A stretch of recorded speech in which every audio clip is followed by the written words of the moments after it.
ሰላም እንዴት ናችሁ የዚህ ቻናል ቤተሰቦች? ዛሬ ደግሞ በሌላ ታሪክ ወደ እናንተ መተናል። ዛሬ ባለታሪካችን ወደ አረብ ሀገር ሄዳ እዛ ያላትን ኑሮ አሁን ላይ ምን እያሳለፈች እንደሆነ ጥንካሬዋንም እንዲሁም ደግሞ ድክመቷንም ወደኛ ልካልናለች። እኛ ደግሞ በዚህ መልኩ ወደ እናንተ ዘንላችሁ መተናል። ታዲያ ታሪኩን እያዳመጣችሁ ቻናላችንን ሰብስክራይብ ማድረግ እንዳትረሱ። ወደ ታሪክ ይገባለሁ። ስሜ ባዩሽ ይባላል። ዛሬ የምነግራችሁ ታሪክ የእኔ ብቻ ሳይሆን በአረብ ሀገር በሰው ቤት ተቀጥረው የሚሰሩ የብዙ ሺህ እህቶቻችን ታሪክ ነው። እዚህ ሀገር ስትመጡ መጀመሪያ የምታጡት ነገር እንቅልፍ አይደለም፣ ማንነታችሁ ነው። ስማችሁ ከነበረበት ስም ይቀየርና ወደ ሌላ የአረብ ሴት ስም ወይንም ሰራተኛ ተብሎ መጠራት ይጀምራል። የኔም ልክ እንደዛው ከባዩሽ ወደ ካዲማ ተብዬ መጠራት የጀመርኩበት ቀን ታሪኬ መጀመሪያ ነበረ። ታዲያ ሁል ጊዜ ጠዋት 11 ሰዓት ላይ ነው ህይወት የሚጀምረው። ያ ግዙፍ አፓርትመንት ገና ሳይነቃ እኔ ግን ከኩሽና እስከ ሳሎን እሮጣለሁ። አንዳንድ ቀን እግሮቼ ያብጣሉ፣ እጆቼ በኬሚካል ተበልተዋል፣ ይሰነጣጠቃሉ። በጣም የሚከብደው ግን ስራው አይደለም፣ ንቀቱ ነው። ደክሞሻል? ትንሽ ታርፊያለሽ ብሎ የሚጠይቅ ሰው የለም። ምግቤን ቆሜ ስበላ ትርፍራፊ የሚሰጠው ፍጡሩን ስታዩ ያኔ ነው የኢትዮጵያውነት ኩራቴ ውስጤን የሚቆሰቁሰኝ። ብቻዬን ክፍል ውስጥ ሆኜ የማነባባቸው ሌሊቶች በጣም ብዙ ናቸው፣ እጅግ ብዙ። ታዲያ ምን ያቆመኛል መሰላችሁ? ስልኬ ውስጥ ያለው ያ የልጄ ፎቶና የእናቴ ምርቃት ነው። በየወሩ ብር ላኩላችሁ ስላቸው የምሰማው ደስታ ሁሉንም ህመሜን ያስረሳኛል። እናቴ ቤት ሰራች፣ ልጄ ትምህርት ቤት ገባ የሚለው ዜና ለኔ መድኃኒቴ ነው። ለካኔ እዚህ የምቃጠለው እዛ ሀገሬ ላይ ለሚበቅለው የአበባ ማዳበሪያ ለመሆን ኖሯል። ይህን ሳስብ ወገቤን አጥብቄ እንባዬን አብሼ ስራዬን እቀጥላለሁኝ። ታዲያ እንዲህ እያልኩኝ እዚህ አረብ ሀገር ላይ እኔ ያለሁት ሳውዲ የምትባል ከተማ ላይ ነው። ታዲያ እዛ ሆኜ እንዲህ ስራዬን እየሰራሁኝ ለ9 ዓመታት ቆይቻለሁ። ልጄን በወለድኩኝ በአመቴ ነው ወደዚህ ወደ ሳውዲ አረቢያ የመጣሁት። ልጄ አሁን ላይ 10 ዓመት ሆኖታል። እኔ ደግሞ እዚህ ከመጣው 9 ዓመት በወለድኩኝ በአመቴ ነው ወደዚህ የመጣሁት። አባቴን አላውቀውም። እናቴ ብቻዋን ነው ወገቧን አስራ ያሳደገችኝ። ታዲያ የእናቴን ልፋት ለማስመስገን ነው ወደዚህ የመጣሁት። እኔም ልጄን ስወልደው ከማን እንደወለድኩት እንኳን አላውቅም። አዲስ አበባ በምኖርበት ወቅት ነበር ድንገት ከእናቴ ጋር የቆሎ ሽያጭ ስራ እሰራ ነበረ። እናም ያንን የቆሎ ስራ እየሰራሁኝ አምሽቼ ወደ ቤት በገባሁበት ሰዓት ነበረ የተደፈርኩት። ታዲያ በዛን ጊዜ ምን እንደሆነ እንኳን በቅጡ ሳላውቀው ነበረ ልጅን ያረገዝኩትኝ። እኔም ገና ልጅነቴን ሳልጨርሰው እድሜን ይኸው እዚህ አረብ ሀገር ላይ በሰው ቤት እየተቃጠልኩኝ፣ እጆቼ በአሲድ እየተቃጠሉ፣ ወገቤ እየተንቀጠቀጠ ብዙ ነገር እያሳለፍኩኝ እስካሁን ድረስ ቆይቻለሁ። በዚህ ሁሉ ዓመታት ውስጥ ብዙ ስቃይ አሳልፌያለሁ። በእነዚህ 9 ዓመታት ውስጥ 2 ቤት ቀይሬያለሁ። እንደ እድል ሆኖ እኔ ፓስፖርቴን አልተቀማሁም። ፓስፖርቴ እኔው ራሴው ጋር ነው። ታዲያ ግን ምንድነው መሰላችሁ ያሳለፍኳቸው ስቃዮች ከባድ ናቸው። መጀመሪያ የነበርኩበት ቤት ማዳሜ በጣም ከባድ ሰው ነበረች። ያለሷ ፍቃድ እንኳን ልትበሉ ይቅርና ውሃ እንኳን መጠጣት አትችሉም። ተደብቃችሁ ምንም ማድረግ አትችሉም። ኪችን ውስጥ ካሜራ አለ፣ ከሷ የሚሰወር ምንም ነገር የለም። በወጣችሁ በገባችሁ ቁጥር ምክንያቱ እያንዳንዱ ነገር ዝርዝር ማስረጃ ማቅረብ አለባችሁ። ካልሆነ ግን ከኪችን ወጣ ብላችሁ ወደ ሳሎን ያለምንም ምክንያት የምትሄዱ ከሆነ ዱላ ነው። ብቻ ምን አለፋችሁ ብዙ ስቃይ አይቻለሁ፣ ብዙ መከራ አይቻለሁ። ከባድ ነው። አንዳንዴ ለብዙ ነገሮች ብለን እኛ ዝቅ ብለን የምናሳልፋቸው ነገሮች እኛን እየሰበሩ ያልፉንና ነገር ግን ያንን ሰው ቀና ያደርጉልናል። የኛ መሰበር ለቤተሰብ፣ የኛ መሰበር ለልጆቻችን፣ የኛ መሰበር ለእናት ለአባቶቻችን ሆኖ ስታገኙት ውስጣችሁ ሰላም ያገኛል። እኔ እንዲህ እየተሰቃየው በወር ለእናቴ የምልከው ገንዘብ ለልጄ የማስተምርበትን ሁኔታ ሳስብ ደስተኛ ነኝ። እናቴ አይቸግራትም፣ ልጄ በሰላም ይማርልኛል። ታዲያ ስለምን አማረራለሁ ብዬ አንገቴን ደፍቼ ሁሉ የሆነብኝን ስቃይ ችዬ እኖራለሁኝ እንጂ። ታውቃላችሁ መጀመሪያ የነበርኩበት ቤት ማዳም እንዳልኳችሁ በጣም ኃይለኛ ሰው ነበረች። አንድ ቀን የተፈጠረውንና የማረሳውን ነገር ላውጋችሁ። የመጀመሪያ ማዳሚ ቤት ውስጥ ልጆች ነበሯት፣ 3 ህፃናት ልጆች። ታዲያ እንደ አጋጣሚ ያን ቀን ወተት አዘጋጅቼ ለልጆች ወሰድኩላቸው። አንደኛው ልጅ ወተቱን ደፋው። ስመለስ ተደፍቶ ነበረ። ያው የእናት አንጀት አይደለ በኢትዮጵያዊነቴ በለመድኩት ነገር እንዴ ወተት ይደፋል እንዴ ብዬ ተው ብዬ ዞር ስል ማዳሜ ለካ ኋላ ቆማለች። እውነት እላችኋለሁ አልገባችሁም። የተመታሁት ምት ጀርባዬ እስኪቆስል ድረስ ረጋገጠችኝ። ተመታው። እንዴት ልጄን ትቆጫለሽ አለች።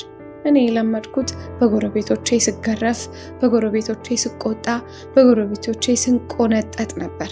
ታዲያ ይህን ለካ እዚህ አይሰራም። የሰው ልጅ ላይ ጭራሽ ውጭ ሀገር ጭራሽ ሊያው የአረብ ሴት ልጅ ላይ አይታሰብም። ታዲያ መቼም አልረሳውም። ያኔ ነበረ ወይኔ ብዬ ኢትዮጵያዊነት ኩራቴ የተፈታተነኝ። ቻልኩኝ። የማይቻል የለም አይደለ? ቻልኩኝ። በስንተኛው ጊዜ ደግሞ ክፍሌ ውስጥ ቁጭ ብዬ ፀጉሬን እያበጠርኩኝ መጣች። ፀጉሬ በጣም ረጅም ነው፣ በጣም ያምራል። አየችኝ፣ ነካችኝ። ያንቺ ፀጉር ነው ብላ አየችው። አዎ አልኳትኝ። ይሄንን እንደዚህ አድርገሽ ጭራሽ ቤት ውስጥ ከፍተሽ ቁጭ አልሽ? ባለቤቴ ድንገት ቢመጣስ? በእውነት ያለምንም ምክንያት እንግዲህ አስቡት። ምክንያቱ እንኳን ውሃ አያነሳም። በዛ ተመታሁኝ። መመታቱ ብቻ አይደለም ፀጉሬን ቆረጠችው። መቼም አልረሳውም። መቼም ትረዱኛላችሁ። እዚህ አረብ ሀገር ላይ የምትኖሩ ሴቶች ብዙ ስቃዮች አይደለም የምናሳልፈው። እንዲህ እያለ ሁለተኛ ስቃይ ቀጠለ። ታዲያ በተጨማሪ ሌላ ጊዜ ላይ ይሄ ተፈጠረ። እንዲህ እያለ ሁለተኛ ስቃይን ተቀበልኩኝ። ቀጠለ ደግሞ ሶስተኛ ስቃይን ልንገራችሁ። ይህም እንዲሁ አንድ ቀን ነበረ። በድንገት ምግብ ይዤ ወደ ሳሎን ስገባ የማዳም የእህቷ ልጅ እዛ ቁጭ ብሎ ነበር። ቀና ብሎ አየኝ። እኔም ድንገት ቀና ብዬ ሳየው አይን ለአይን ተያየን። ያንን ማዳሜ አይታ ነበርና ልክ እንግዶቻችንን ከሸኘም በኋላ እውነት አላስተረፈችኝ። የተመታሁት ምት ልነግራችሁ አልችልም። ብዙ ስቃዮችን አይቻለሁኝ።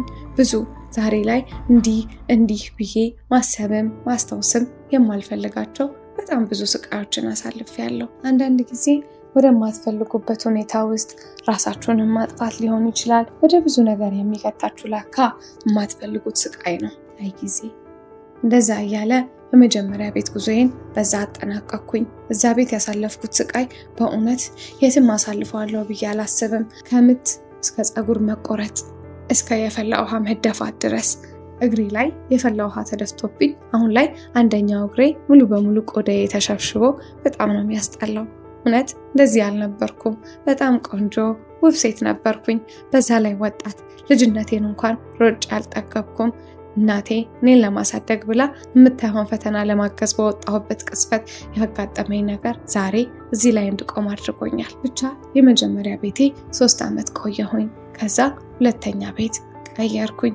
ያም ደግሞ የተፈጠረው ማዳም ጮሃ ስታባረረኝ ከቤት አስወጥታ ልክ መንገድ ላይ የሆነ ሰው ሲያልፍ አግኝቼ ያ ሰው አንስቶ ወደ ራሱ ቤት አስገብቶኝ ነው ቤት የመቀየር እድል ያገኘሁት። ይሄም እዚሁ ሳውዲ አረቢያ ላይ ነው። ታዲያ እዚህ ቤት ከገባሁኝ በኋላ ብዙ ነገሮች አልጋ በአልጋ ነበሩ።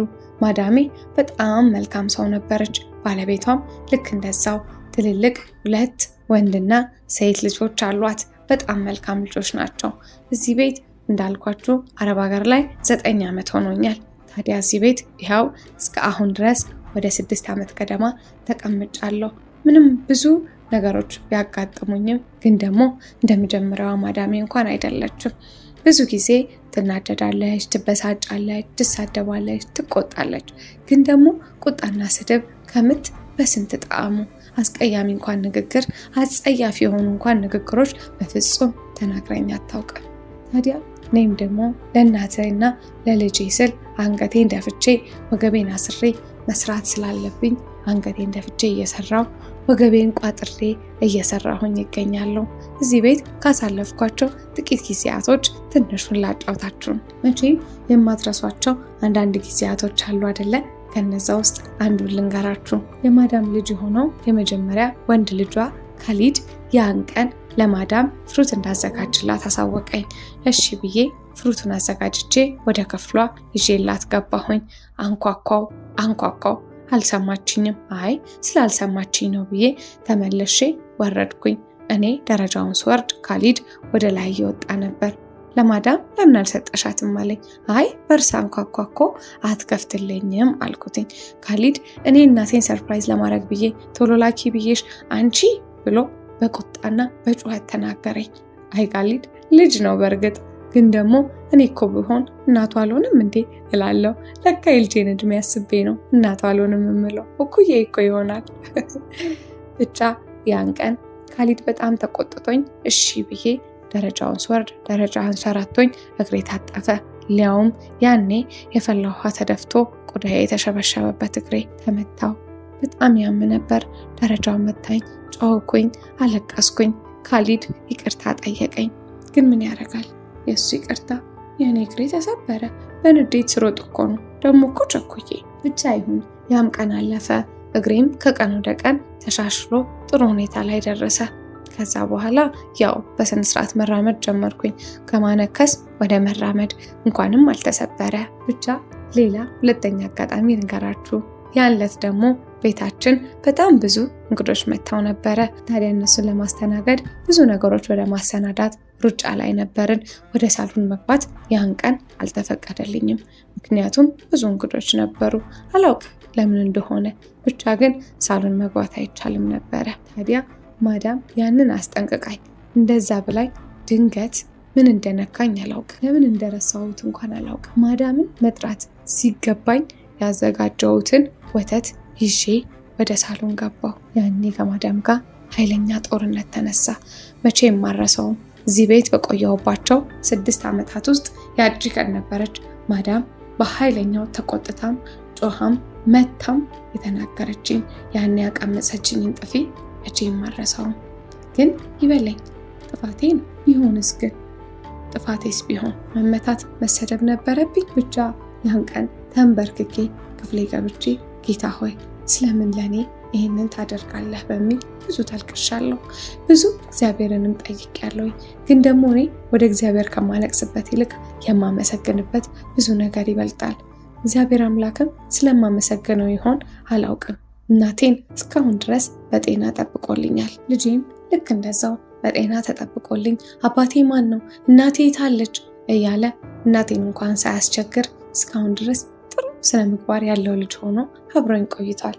ማለት እየኖረልኝ ይገኛል። ተመስገን። ይሄንን የማመሰግንበት ታዲያ ትልቅ ምክንያት አይደለም ትላላችሁ? ታዲያ እኔ ግን ዛሬ ላይ ሆኜ ለራሴ የምነግረው አንድ ነገር አለ። አንቺ ጀግና ነሽ። በአረብ ሀገር ያላችሁ እህቶቼ አትሳቀቁ፣ አትሸማቀቁ። እናንተ የቤተሰብም የሀገርም ምሰሶ ናችሁ። ዛሬ በላባችሁ የዘራነው ተስፋ ነገ በሀገራችሁ በኩራት የምታጭዱት ፍሬ ይሆናል። ፈጣሪ ብቻ ለሀገራችን በሰላም ያብቃን እንጂ ብዙ የምንሮጥበት ብዙ የምንለፋበት ህይወታችን ተስተካክሎ ተሰናድቶ የምናየው ብዙ ነገሮች አሉ። ታዲያ ብዙ ተስፋ አለን፣ ብዙ ነገሮች አሉን የምናስባቸው ብዙ መልካም ነገሮችም አሉን አይደለ? ከባድ ነው። ብቻ እዚህ ሆነን ድካማችን ፍሬ አፍርቶ ለሀገራችን በሰላም በቅተን ወግ ማዕረግ የምናይበት ብዙ አመታቶች እግዚአብሔር እንዲባርክልንና እንዲሰጠን የምንጊዜም ለእናንተ የምነግራችሁ መልእክቴ ነው። አምላካችንን ማመስገን፣ አምላካችንን በጸሎት መጠየቅ፣ አምላካችንን ጌታ ሆይ አንተ በመንገዳችን ገብተህ ነገሮችን አስተካክልልን ብለን መጠየቅ አለብን። እኔ ተስፋዬ እናቴ ልጄ ቢሆኑ እንኳን ምንጊዜም ትቶ የማይተወኝ በመከራ ቀኔ ከጎኔ የሚቆም በደስታዬ ቀንም ከጎኔ የሚቆም አንድና ብቸኛ አምላክ አለኝ።